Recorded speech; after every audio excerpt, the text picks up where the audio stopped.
A little bit late, sorry. Alright, so today's our last week on optics, and then we're going to move on to radiation next week. Okay, so today we're going to go through some lenses and single slit diffraction and also circular apertures. Okay, so these are all questions that come up quite often in your exam. Number one, we have a converging lens with a focal length of 15 centimeters, and we want to know what the power is going to be. So if we have a converging lens, last week we talked about converging and diverging lenses. If it's converging, it's going to have a positive focal length. So, and so what that means is that the power of the lens is also going to be positive. So the power, which is capital P, is equal to 1 over the focal length. But you guys know that I always just write 1 over like this. So P is equal to F to the negative 1. Okay, and since the focal length is positive, our power is also going to be a positive number. So it's not going to be option A or option B, right? Because those are negative numbers. And so here our focal length has to be in meters. So it's going to be 0.15 to the negative 1, which is equal to 6.7 diopters.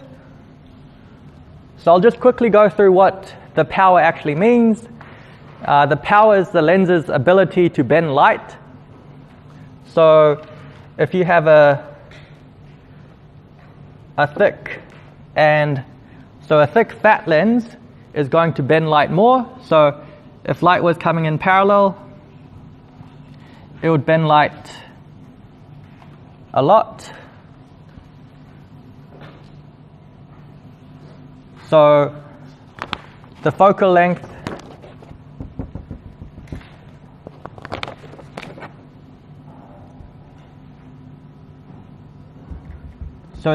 point is here, right? So you can see that the stronger that the lens is, if it's a strong lens, the focal point will be near. And if the focal length is small, that gives you a large power. Whereas if you had a weaker lens, so if you had a lens that was long and thin,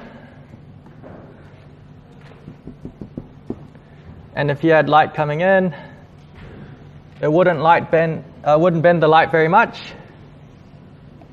So the focal point would be further out. So then your focal point is a lot longer.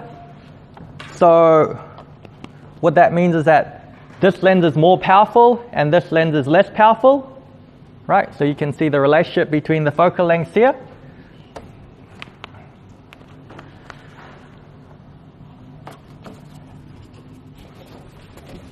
So that's for converging lenses. Now, our next question, we have a diverging lens. So last week we said that diverging, the focal length is going to be negative, right? And so if we were to draw a diverging lens,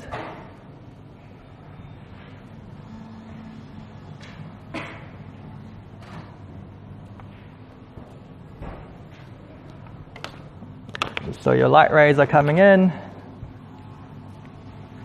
and they're going to be diverging.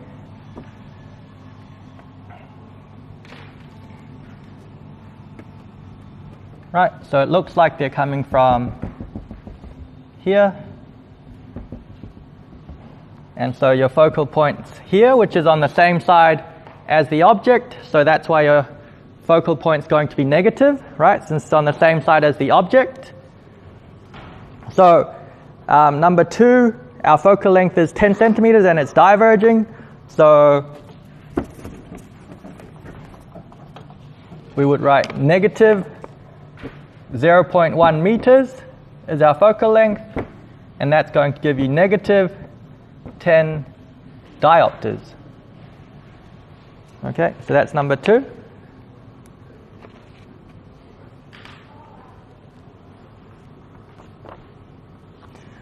All right, now number 3 comes up relatively often, pretty much the exact same statements. I think it's come up like 4 times in the last 10 years. So A, the far point of the normal adult eye is at infinity. So that's true. A normal human eye should be able to focus on an object that's really far away. There's no limit to it. In terms of refraction. B, the near point of the normal adult eye is about 25 centimeters, so 0.25 meters. That's also true. C, the range of accommodation. So these are values that you should try and remember. So far point is infinity, near point is 25 centimeters. So just try and remember that. C, the range of accommodation of the normal adult eye is about 4 diopters. So what accommodation is changing the power of the lens in your eye. So your eye can do that. That's how you focus on something that's far away, but you can focus on something that's close to you as well. Okay, so the range of accommodation, that's true. So I'll show you how you can calculate that. So the power of a lens,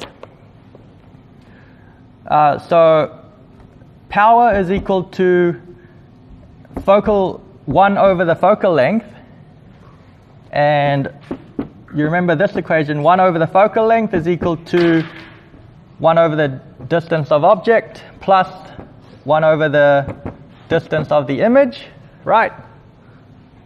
So you can replace this with do to the negative 1 plus di to the negative 1. Okay, so the power of a lens is equal to the distance object to the negative 1 plus di to the negative 1. Okay, so we're calculating for, so this is for far point.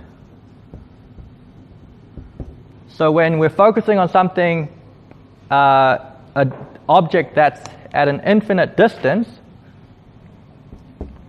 it will be 1 over infinity.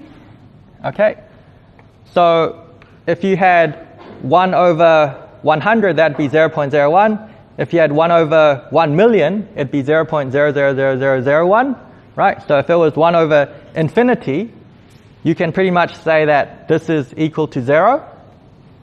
Okay, and the distance of the image, so the image is being formed on your retina at the back of your eye, so that's normally 2 centimeters. Your di, your lens to retina distance. So I mentioned this last week, your lens to retina distance in a normal human adult eye, it's 2 centimeters. Okay, so that's going to be your di, and it's always going to be a real image, so it's going to be a positive number.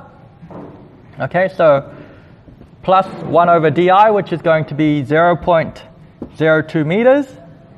Okay, so 1 over infinity is the same thing as 0, plus 1 over 0.02, that's 50. So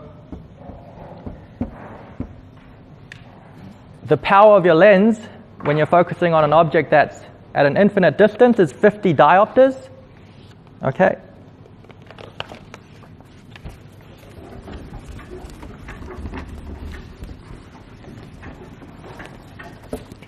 So we've done the power of the far point. So that's equal to 50 diopters. Now we'll do the near point. So the power of the near point is equal to do to the negative 1 plus di to the negative 1. And so now, what was our near point? How far was our near point? Yep. So 25 centimeters is our distance of the object. It's going to be 25 centimeters in front of our eyes. So that's 0.25 meters. So 0.25 to the negative 1 plus our di. So our di is always going to be our lens to retina distance, which is 0.02 to the negative 1. So 0.25 to the negative 1 is 4. And 0.02 to the negative 1 is 50. And so that's 54 diopters.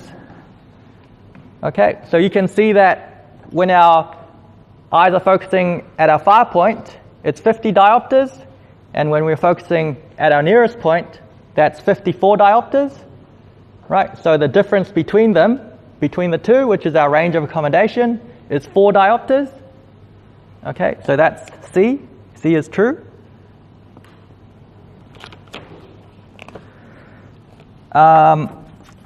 D, the myopic eye. So myopia is when you're short-sighted. Your eye is too powerful. So it's bending light too much. So you have to have a lens that's going to reduce your power. So the lens has to have negative power, so that's true. And E is false because the length of your eyeball doesn't change. I think some reptiles can do that, but humans can't do that. It's the shape of your lens at the front of your eye that changes. Okay. So E is our false option there. So just make sure you're familiar with that one, because that does come up. Number 4, the lens to retina distance of a man is 2 centimeters, and the fully accommodated power of his eye is 54 diopters. What is the near point for this person? So if you remember the last one, you'll know that this person has everything is normal for him. So he's got the normal lens to retina distance of 2 centimeters, and his fully accommodated power, which is his near point, is 54 diopters. So you should know that the near point for this person should also be normal, which is 25 centimeters. So you wouldn't have to do a calculation if you remember that, but if you did want to, the near point is where the object is going to be. So we're looking for the DO. Okay, and so the distance of the object is equal to, we're going to use this equation, power is equal to DO to the negative 1 plus DI to the negative 1. Okay, so then you'd do P minus DI to the negative 1 is equal to DO to the negative 1. But we want DO on its own, so it's going to be P minus DI to the negative 1 to the negative 1. Okay, so that's the equation we're going to use.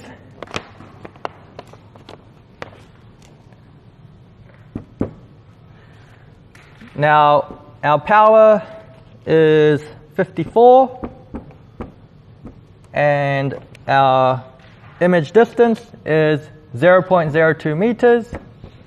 So 0.02 to the negative 1, all of that to the negative 1, and that will give you 0.25 meters. Okay?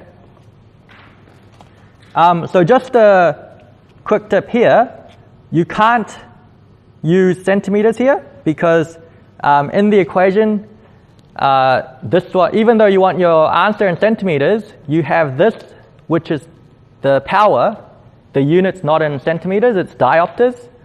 So you have to convert the centimeters into meters in order for you to get the right answer. Okay?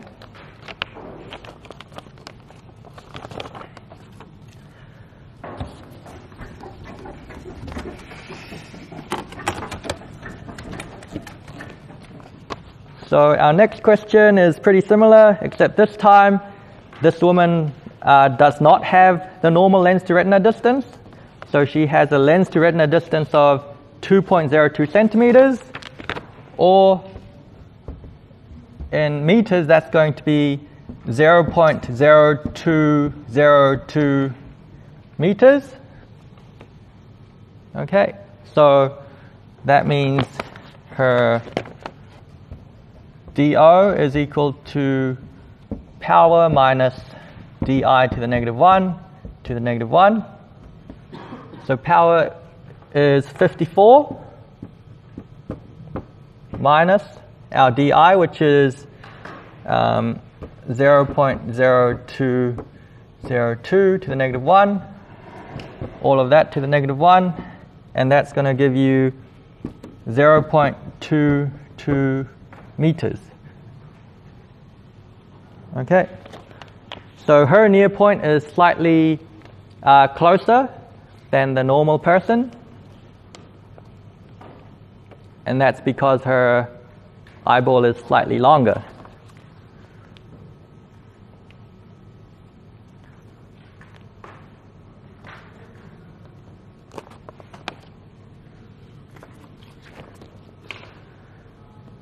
Okay.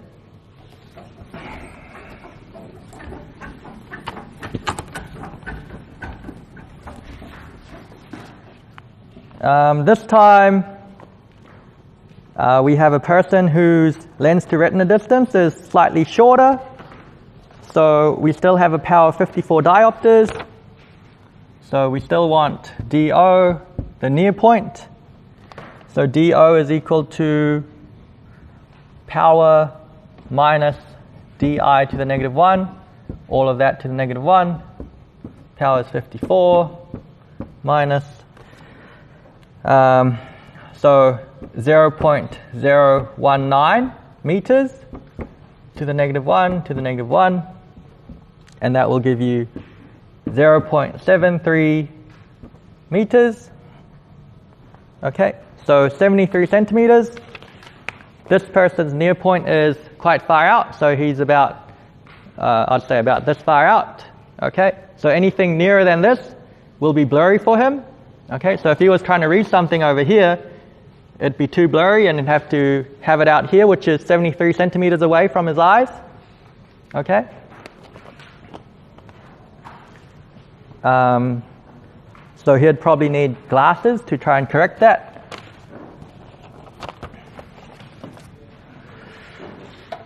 Number 7, we're moving on to single slit diffraction.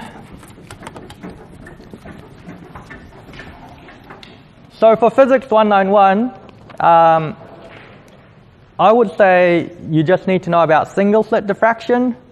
Double slit diffraction has come up once in the last like 10 years, but usually there's nearly always a question about single slit. And it's usually quite simple.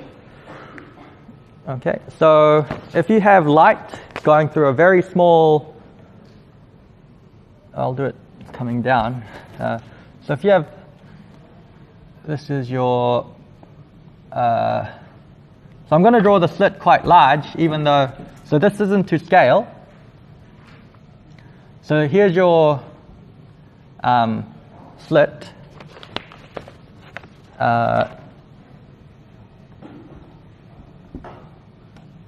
So this here, the width of your slit is given the symbol D. And you might see different people giving it different variables, but this is just what I use. So if you use different symbols, don't be too worried about it, as long as you know which one's which. Okay, so light's going to come through, and it's going to diffract, right? So it's going to spread out, and you'll have a board, a screen, and you're going to get a diffraction pattern. So if you come right down the middle, you're going to have a central maximum.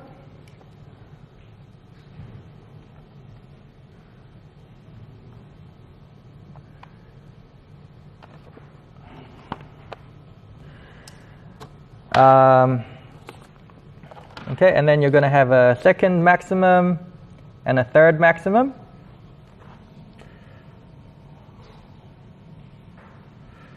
All right. So for a single slit, you're measuring the distance to the first minimum. So this point here is what you're measuring your distance to. So this is your central maximum. This here is your central maximum. Here's your first minimum. Here's your second minimum. So if you're looking for your first minimum, then m is equal to 1. If you're looking for your second minimum, m is equal to 2. Now we want, here in our question, we want the first minimum. So m will be equal to 1. And your equation is going to be y is equal to m times the wavelength times the length over the width of the slit, which is d. Okay. So this distance here is L. So L is equal to 1 meter. And the slit width is 0.2 millimeters. So 0.2 times 10 to the negative 3 meters. And y is going to be the distance between your central maximum and your first minimum. So that's y. So y is what you're looking for. And they tell us that the wavelength is 633 nanometers. So y is equal to m, which is 1. 1 times the wavelength, which is 633. So nano is times 10 to the negative 9. Times our length, which is 1. Over our slit width, which is 0.2 times 10 to the negative 3. And that will give you 3.2 times 10 to the negative 3 meters. And you want that to be in millimeters. So you're going to divide it by times 10 to the negative 3, which will give you 3.2 millimeters.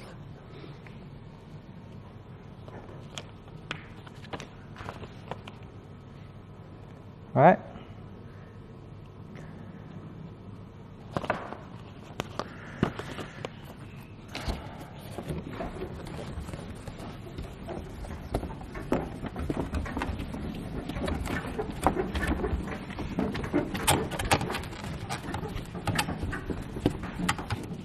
Number 8, we have another single slit. This time the wavelength is equal to 620 nanometers, so 620 times 10 to the negative 9 meters. Our slit width, so that's d. D is equal to 6 micrometers. Micro is times 10 to the negative 6 meters. Our distance from the screen is 2 meters, so L is equal to 2 meters. And we want to find out the distance from the central maximum to the first minimum. So the first minimum is going to be m is equal to 1. And we're looking for y. So y is equal to question mark. So our equation is y is equal to m times wavelength times L over d. M is 1 times our wavelength, 620 times 10 to the negative 9 times our length, which is 2 meters, divided by our slit width, 6 times 10 to the negative 6. And that will give you 0.207 meters, and we want that in centimeters. So you could divide it by 10 to the negative 2, which is going to be 21 centimeters.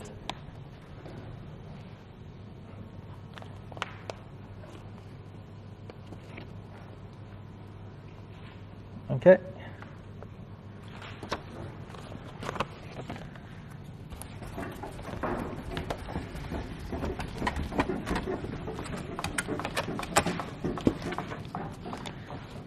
Number 9, do you have a question? Oh, cool. Number 9, a diffraction pattern is produced on a screen which is 1 meter distant from a slit of width 0.2 millimeters. If the light comes from a helium neon laser with a wavelength of 633 nanometers, what's the separation x between the first two minima?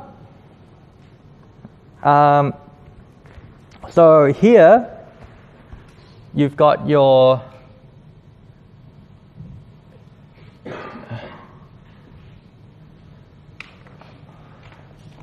so remember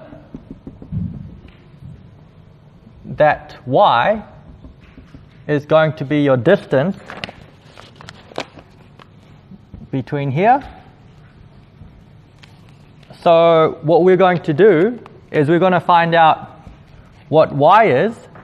So if you multiply y by 2, you're going to get x, which is what they want. So they want to find out what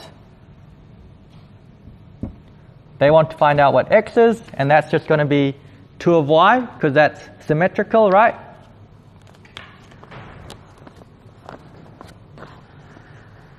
So we're going to calculate y. Y is equal to m times wavelength times L over d. So m is equal to 1 times our wavelength, which is 633 times 10 to the negative 9. And our length is 1 meter over our slit width, which is 0.2 millimeters, so 0.2 times 10 to the negative 3. And that's 3.165 times 10 to the negative 3 meters. And so you're going to, x is equal to 2 times y, so 2 times 3.165 times 10 to the negative 3. That will give you 6.3 times 10 to the negative 3 meters. Okay, so that's going to be 6.3 millimeters, right? So I did that the long way, but you could have just chosen to put 2 over there if you didn't want to. Doesn't really matter how you do it, as long as you recognize that the width of the central maximum is going to be 2 times y.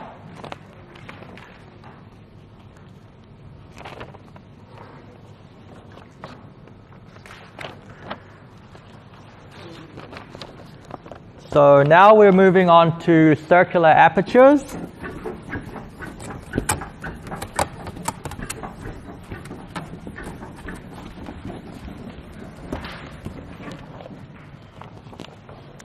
So when light goes through a circular aperture, so a circular hole, it's going to diffract. It will diffract. So if you go through a hole here, it's going to diffract in every direction. And if you have lots of diffraction, that can make your image blurry. So I'll give you an example of how this can occur. So number 10, we have a telescope which has a circular mirror of a diameter which is 6.5 meters. So here's our circular mirror. Okay, and the diameter is 6.5 meters, but we'll get to that later. We want to know the smallest angle between two objects in space, which are just resolved when the effective wavelength of the light is 550 nanometers. So we're going to have one object here, and one object here. Okay. Now, okay, so I'm going to try and draw a straight line. So the light from this object is going to go towards the mirror. Oops, a bit wonky. So it's going to go straight towards the mirror, and it's going to go through. Once it hits the mirror, it's going to diffract. So, it says it's a mirror, but it's going to be the same for, let's just pretend this is an aperture, so it's a hole, and the light's going to go through, because that's the usual scenario. But it's the same thing whether it's a mirror or not. So the light's going to go through, but once it hits the mirror, it's going to diffract. So here's if it didn't refract, it would go straight like this. And here's our screen. So you're going to have a little bit of diffraction. Okay, so you'll get this blurry image like this. Okay, now here's your second object, and this object is also going to have light going this way, and when it hits the aperture, it's going to diffract. So a little bit's going to be like that. Okay, so here you can see that even though the light's spread out, they're still quite far apart, so you can resolve them. You know that if you are looking at this screen here, you don't know anything about here, and you're just looking at the screen, you would know that you have two objects, right? Because these are completely separate. Now, if we had the objects closer together, so we have our aperture here again, and then we have our screen, but now we're going to have the objects close together. So object 1 and object 2. Okay, so now it's going to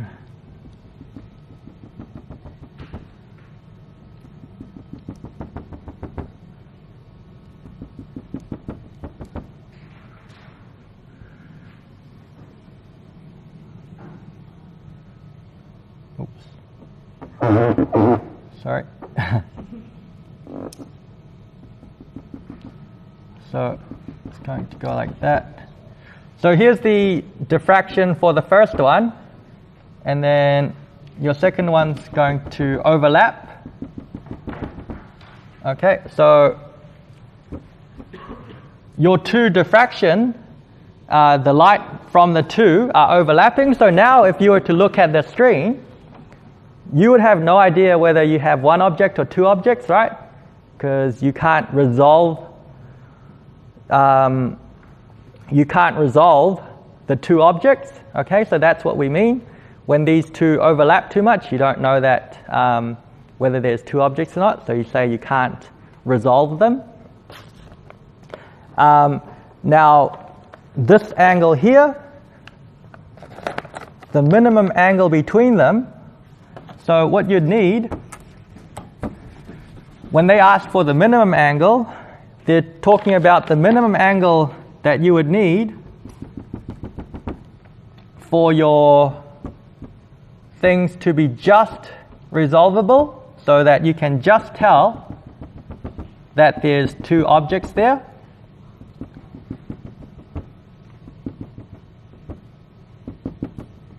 So if you had it like this, so you could probably just tell that you have two objects. So that's the minimum angle, this angle here, between them, and this is going to be your angle in radians. Okay, and the diameter of your aperture is going to be d. The distance between the two objects is going to be y, Oh, so I give it the variable y, but some people might give it the variable s, I think. But I just use y, because I always draw it like this, and I just remember that y is the y-axis here. And then, so x, you have x, which is the distance from the objects to the aperture, okay? And then you also have,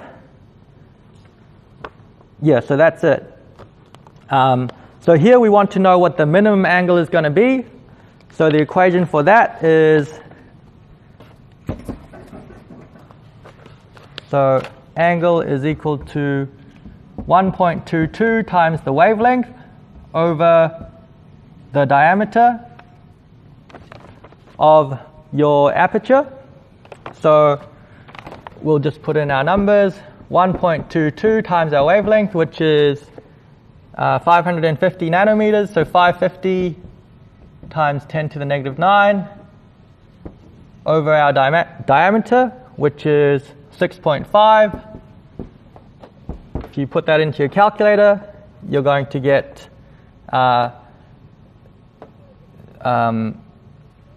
you'd get you'd get 1.03 times 10 to the negative 7. So 10 to the negative 7 radians. So this in radians. And you need to convert that into microradians. So you're going to divide that by 10 to the negative 6. And that will give you 0.1 microradians. All right. So you don't have to worry about changing your calculator into radians. Just leave your calculator in degrees. Okay, but just recognize that your answer will be in radians. You don't have to change your calculator.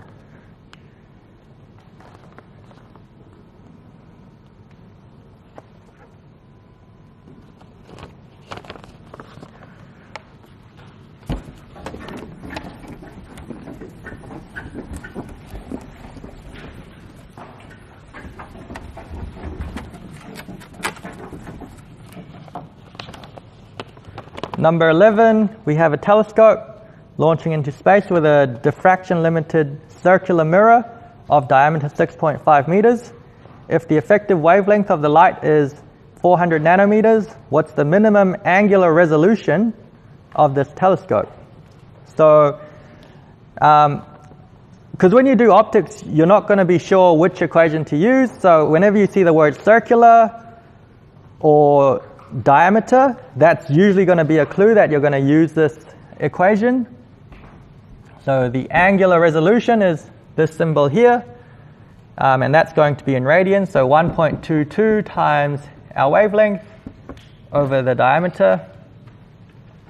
So 1.22 times our wavelength, which is 400 nanometers, 400 times 10 to the negative 9, divided by our diameter, which is 6.5 again, and that will give you 7.5 times 10 to the negative 8 radians.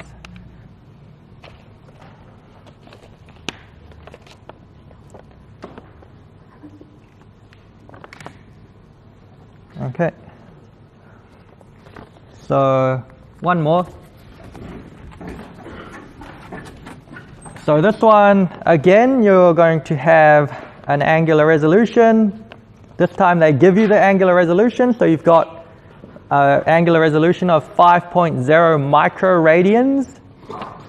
Okay, so angular resolution is equal to 5 microradians, which is times 10 to the negative 6 radians. So you'll have to have that in radians, not microradians. Okay. You want to find out the minimum diameter of the mirror on board this spacecraft. And they tell you that the wavelength of the light is 600 nanometers. So what we want to get is the diameter of the mirror. So we're just going to swap the 2.